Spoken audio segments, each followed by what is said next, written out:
Nós estamos falando sobre o que Deus pode fazer. A ideia é que a gente apresente a Deus aquilo que só Ele pode fazer. Muita coisa nós podemos fazer, outras coisas só Deus pode fazer. E hoje nós vamos ver a história de um fugitivo, uma pessoa que fez uma coisa errada, uma pessoa que foi pega em flagrante, uma pessoa que sofreu um constrangimento, e ele então foge, começa a fugir. Quando eu, pensando nessa temática, percebi que muitos de nós somos fugitivos também em nossos comportamentos. Alguns de nós fugimos de encarar pessoas. Eu já tive vontade, por exemplo, de uma pessoa vir pelo aqui, e eu ir por lá, para eu poder não me encontrar com a pessoa. Algumas pessoas fogem de mim o tempo todo, né, Beth? Não sabe não? Você não foge não, Beth? Quero fazer um gabinete com você essa semana. Ela disse, eu nunca fui no gabinete na minha vida. Primeira vez que chamei a Beth para o gabinete, ela veio chorando. Está precisando, né? Isso. Então tem gente que foge do pastor. Eu digo assim, eu quero falar com você. A pessoa me vê, vai para o outro lado, foge de mim. Então, fugitivo pode ser aquela pessoa que está constrangida por alguma coisa. Filhos que fogem dos pais. Filho faz coisa errada, foge dos pais. Maridos que fogem das esposas. Esposas que fogem dos maridos, não querem tratar determinados assuntos. Então a história de hoje é a história de um fugitivo. E essa história encontra-se no livro de Atos, capítulo 7. Mas eu queria chamar a sua atenção, porque essa história em Atos 7 faz referência a um acontecimento lá do início da Bíblia. Faz referência a um acontecimento em Gênesis. Então, nem tudo que a gente faz ou deixa de fazer fica obscuro. Mais cedo ou mais tarde, uma coisa ou outra vem à tona. E a Bíblia diz que não há nada escondido que não venha a ser revelado. Isso aqui é maravilhoso, viu, gente? Quando a gente desconfia que alguém está fazendo alguma coisa errada, a gente sabe que mais cedo ou mais tarde, isso vai ser revelado. Então, olha o que diz aqui, Atos capítulo 7, versículo 20, diz assim, Atos 7, 20. Por essa época nasceu Moisés, um bebê especial aos olhos de Deus. Seus pais cuidaram dele em casa por 3 meses. Quando tiveram de abandoná-lo, a filha do faraó o adotou e o criou como seu próprio filho. Moisés foi educado em toda a sabedoria dos egípcios e era poderoso em palavras e ações. Certo dia, quando Moisés, com 40 anos, resolveu visitar seus parentes, o povo de Israel, ao ver um egípcio maltratando um israelita, defendeu o israelita e o vingou, matando o egípcio. Imaginou que seus irmãos israelitas entenderiam que ele havia sido enviado por Deus para resgatá-los mas isso não aconteceu, desculpe. No dia seguinte, visitou-os novamente e viu 2 homens de Israel brigando, tentando agir como pacificador, disse a eles, homens, vocês são irmãos, por que brigam um com o outro? Mas o homem que era culpado empurrou Moisés e disse, quem o nomeou líder e juiz sobre nós? Vai me matar como matou o egípcio ontem? Quando Moisés ouviu isso, fugiu e foi viver como estrangeiro na terra de Midian. Ali nasceram seus 2 filhos. 40 anos depois, no deserto próximo ao Monte Sinai, um anjo apareceu a Moisés nas chamas de um arbusto que queimava. Interessante esse texto, a gente conhece a história de Moisés. Moisés tinha uma missão, consciência de uma missão, de libertar o povo, a nação de Israel. E quem está consciente da missão quer cumprir o seu papel, cumprir sua responsabilidade. Ele então vê um egípcio maltratando um membro da sua nação, ele mata esse egípcio. No outro dia ele encontra 2 israelitas brigando. E ele então tenta apaziguar, tenta corrigir, tenta diminuir a diferença entre ambos. E aí um lança na cara: quem é você? Você não tem autoridade de chamar minha atenção. Vai me matar também como você matou o egípcio? E aí eu estou querendo dizer que tudo que a gente faz tem consequências. Tudo que a gente faz não fica impune. E alguns de nós começamos a viver a vida normal como se aquilo que a gente fez pode ser deixado de lado. A gente começa a ter dificuldades pensando que o nosso viver, ele pode ser vivido de qualquer jeito, de qualquer maneira, de qualquer forma. Mas, primeiro, as pessoas usam para nos reprovar. Algumas pessoas usam nossas atitudes erradas para nos neutralizar. Algumas pessoas usam as atitudes erradas, equivocadas, para tirar proveito de situação. E aqui acontece exatamente isso. E quando ele percebe não ter autoridade sobre a nação de Israel, ele foge. E aí 40 anos depois, ele tem um encontro com Deus. O que é que Deus pode fazer na vida de um fugitivo? Ele fugiu de Deus por 40 anos. Aqui, eu acredito que não tenha ninguém com 80 anos aqui, né? Ou seja, a pessoa mais velha aqui não tem 80 anos. E alguns de nós, com 58 anos, 60 anos, 70 anos, já começamos a ter a nossa limitação. Dores nas articulações, falta de vigor, falta de memória, falta de disposição. E ele viveu 40 anos fugindo. E eu queria convidar você a abrir sua Bíblia agora em Êxodo, capítulo 3. Por quê? Porque nessa caminhada, esse fugitivo começa a viver sua vida como se tudo estivesse normal, e ele até pensava que estava. No seu viver, algumas coisas interessantes acontecem aqui no texto de Êxodo 3.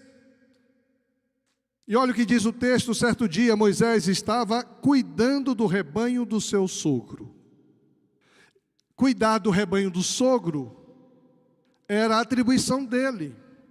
Durante 40 anos, ele cuidava do rebanho do sogro. Era o trabalho dele, rotineiro. E muitos dos fugitivos assumem uma rotina, ainda que não seja na prisão, mas vivem rotineiramente. Só que o sogro dele não é uma pessoa qualquer, diz o texto. Cuidando do rebanho do seu sogro, Jetro, ele era sacerdote de Midian. O que era um sacerdote? Sacerdote é aquele que traz o povo a Deus. Isso é ser um sacerdote. E ele, cuidando do rebanho do seu sogro, levou o rebanho para o deserto. Ele não fazia ideia para onde Deus estava o conduzindo. Ele cumpria sua rotina, e ele não sabia aonde essa rotina o levaria. E ele chega até o Sinai, e o Sinai é o monte de Deus. E quando ele chega no Sinai, ainda não se apercebeu que ele estava sendo conduzido, atraído, trazido. Ali, o anjo do Senhor lhe apareceu no fogo que ardia no meio de um arbusto. O arbusto é aquele capim leve que fica nos filmes de faroeste. Eu gosto de faroeste. E todo filme de faroeste tem um capinzinho que sai rodando, aquilo é um arbusto. Até o assovio também acompanha os filmes. E aí ele via aquele negócio, aquele capinzinho pegando fogo, e não era incomum pegar fogo. Porque em um ambiente seco, um mato seco, pegava fogo com facilidade. Mas o que chamava atenção aqui no texto era que o fogo não se apagava. Moisés olhou admirado, pois embora o arbusto estivesse envolto em chamas, o fogo não o consumia. No versículo 3 ele diz: que coisa espantosa, pensou ele, por que o fogo não consome o arbusto? Eu preciso ver isso de perto. Observe a atração de Deus. Deus atrai o coração fugitivo. Deus conduz o coração fugitivo para o momento de acerto de contas. Versículo 4. Quando o Senhor viu Moisés se aproximar para observar melhor, Deus o chamou no meio do arbusto. Moisés, Moisés, aqui estou, respondeu ele. Interessante que no início do texto fala de um anjo, né? Um anjo apareceu, versículo 2, o anjo do Senhor lhe apareceu no fogo. Mas quando ele se aproximava para ver essa coisa direito, o texto diz que Deus falou com ele, dizendo: Moisés, Moisés. Quando fugimos por termos feito coisas erradas, equivocadas, e muitos de nós, por que não dizer todos nós, somos fugitivos nessa terra. Quando Caim matou Abel, Deus se apresenta a Caim e pergunta: onde está o seu irmão Abel? Quando Eva e Adão comem da árvore do bem e do mal, eles fogem de Deus, se escondem de Deus. O pecado nos leva a nos esconder de Deus, fugir de Deus. Mas é Deus que começa a mostrar o sinal e nos atrair.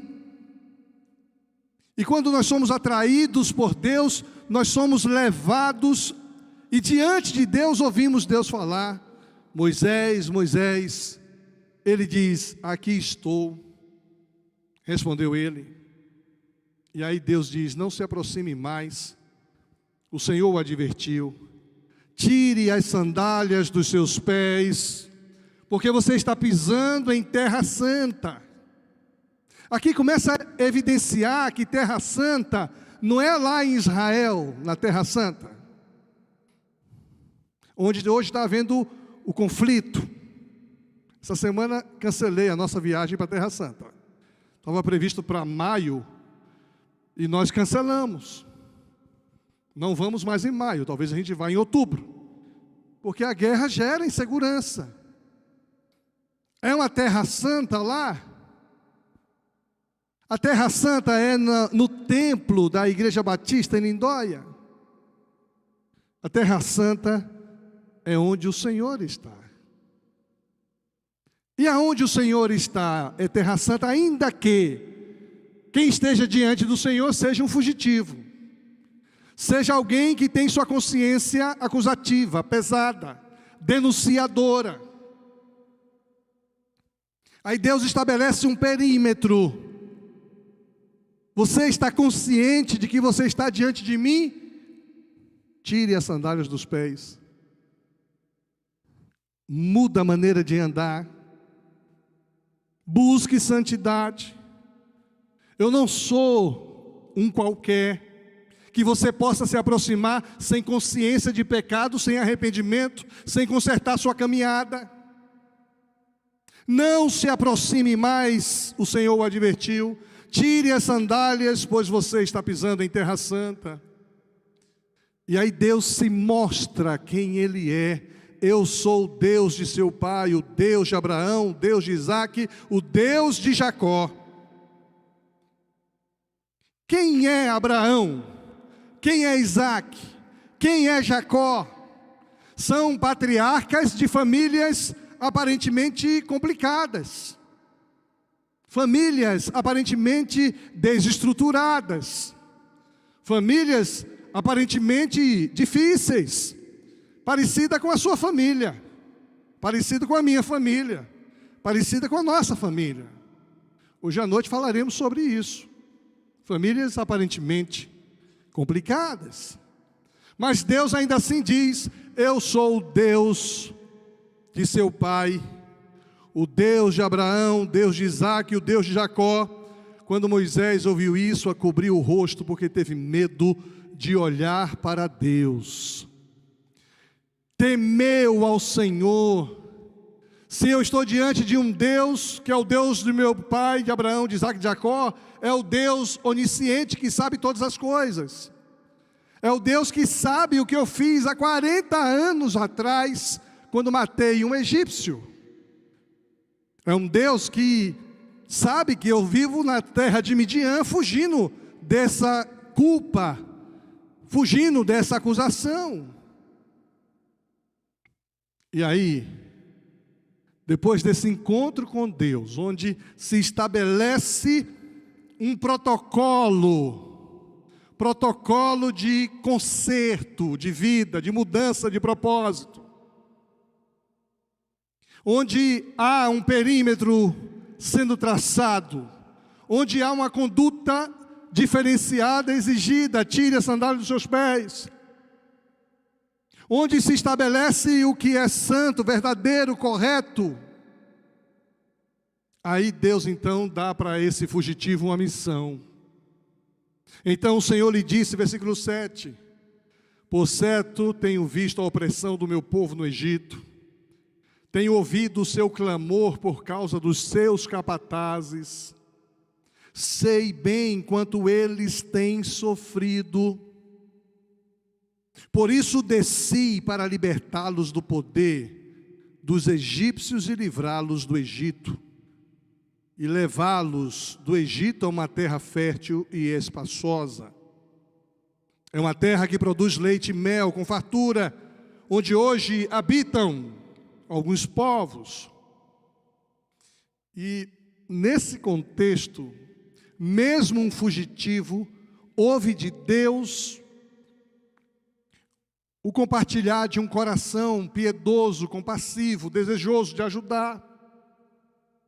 Talvez você seja um fugitivo e não se sinta qualificado, capaz de ser usado por Deus para abençoar outras vidas, mas Deus se mostra dizendo: eu tenho ouvido o sofrimento de pessoas que vivem no contexto onde você também vive, e eu decidi libertar essas pessoas.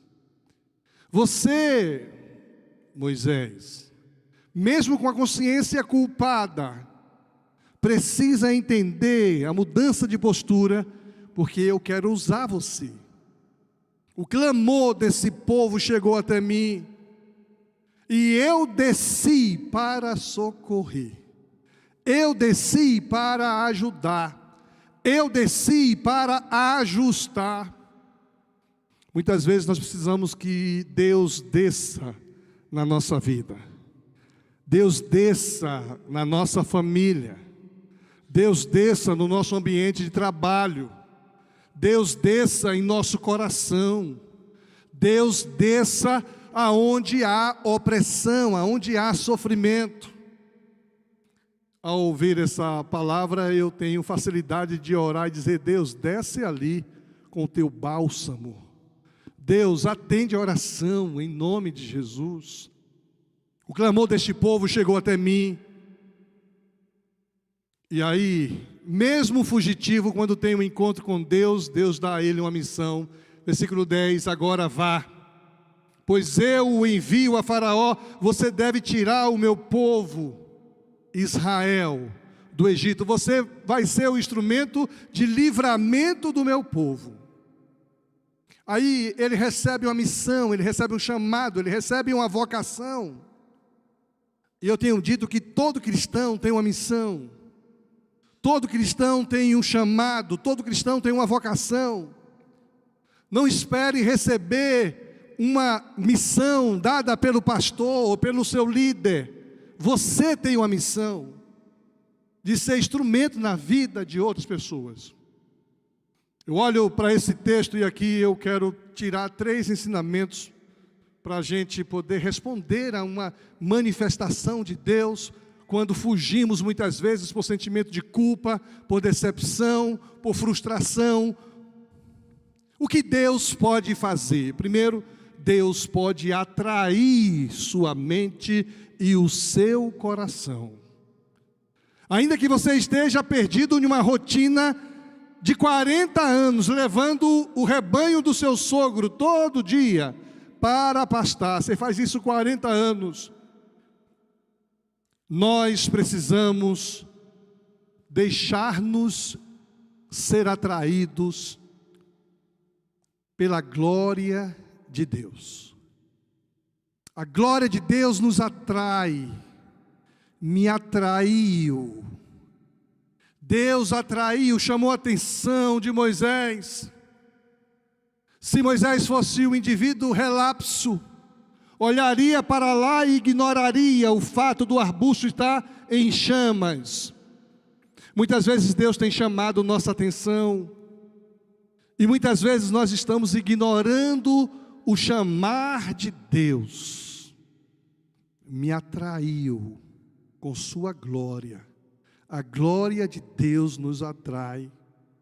Precisamos deixar-nos atrair pela glória de Deus.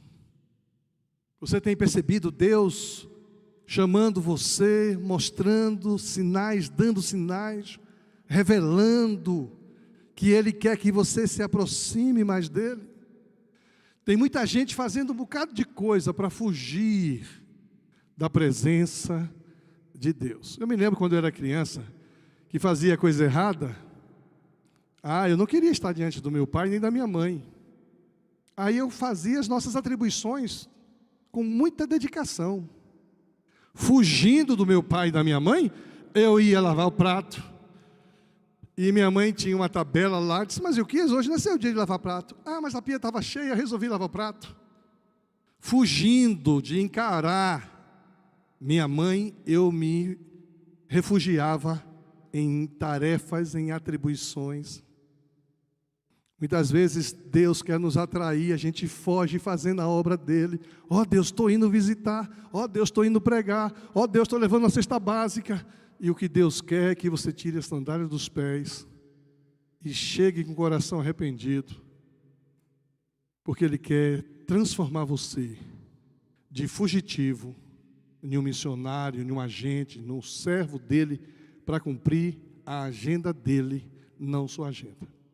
Primeira coisa, deixe-se ser atraído por Deus. Segunda coisa, desnude-se de si mesmo.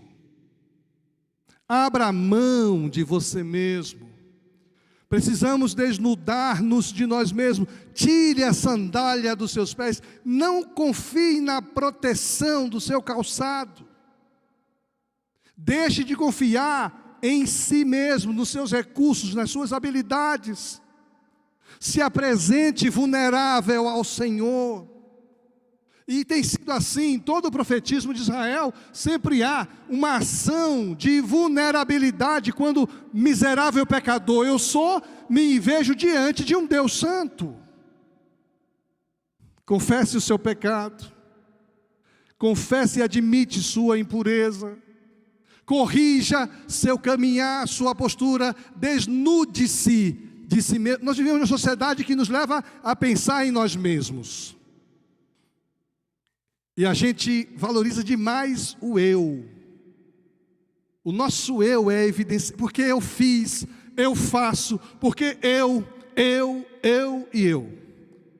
Vou dar uma tarefa para quem gosta de desenhar. Desenha para mim um eu, um molúsculo desse tamanho, com uma boca desse tamanho. Tá? Quem é bom em desenho, faça esse desenho depois e manda para mim. Um molúsculo redondinho desse tamanho, uma boca desse tamanho, e a boca crescente, porque quanto mais a gente alimenta o eu, o molúsculo é o eu. A boca do eu é tão grande e gulosa, quanto mais a gente alimenta o eu, mais a boca dele cresce. E quanto maior a gente é, mais fome, mais necessidade a gente tem. Por que os caras, porto de rico, querem ficar mais rico ainda? Porque os caras famosos querem ficar mais famosos ainda. Porque os caras poderosos querem ficar mais poderosos ainda. Porque eles nutrem o ego, o eu, e quanto mais nutrimos o nosso eu, mais ele exige de nós. Isso também é na relação familiar, viu? No casamento, quanto mais você nutre o seu eu, mais fome você tem, mais infeliz e frustrado você será. Desnudar-se de si mesmo. Tire as sandálias dos seus pés. Olhe para quem é você. Quem é você? Eu sou um ser humano normal, pecador. É santo o lugar onde você está, ou seja, se aproxime de um Deus santo e permita-se ser santificado pela presença de Deus. O que Deus pode fazer? Atrair sua atenção, atrair você a Ele. Deus pode santificar você, dar a você consciência do seu pecado e fazer um conserto com você, dar a você uma nova oportunidade. Terceira coisa, esse texto nos faz ter clareza da missão e de suas implicações. Qual é a clareza da missão? Tenho ouvido a voz do meu povo. Qual é a clareza da missão? Eu não vivo para mim mesmo. Eu não sou cristão para mim mesmo. Eu sou um cristão para abençoar a vida de outras pessoas. Porque o clamor dessas outras pessoas tem chegado ao trono de Deus. O que Deus pode fazer? A história de um fugitivo, atraí-lo, confrontá-lo e enviá-lo. Logo, todos nós somos enviados do Senhor. Que esta palavra, de alguma forma, possa encontrar espaço na sua mente e no seu coração. Talvez você seja um fugitivo. Fugitivo de si mesmo. Quantas pessoas tentam esconder quem de fato são? Fugitivo em um relacionamento. Fugitivo na igreja, na família, em qualquer outro lugar. Mas a presença do Senhor lhe atrai. Lhe dá consciência de conserto de vida, confrontando. E diz que você tem uma missão. E a missão não está em você. Depois disso, Moisés sai dali e começa a liderar uma nação inteira. Moisés conduz essa nação inteira a uma terra prometida, porque ele deixou de ser fugitivo, encontrado pela glória de Deus. Que Deus nos abençoe nessa manhã.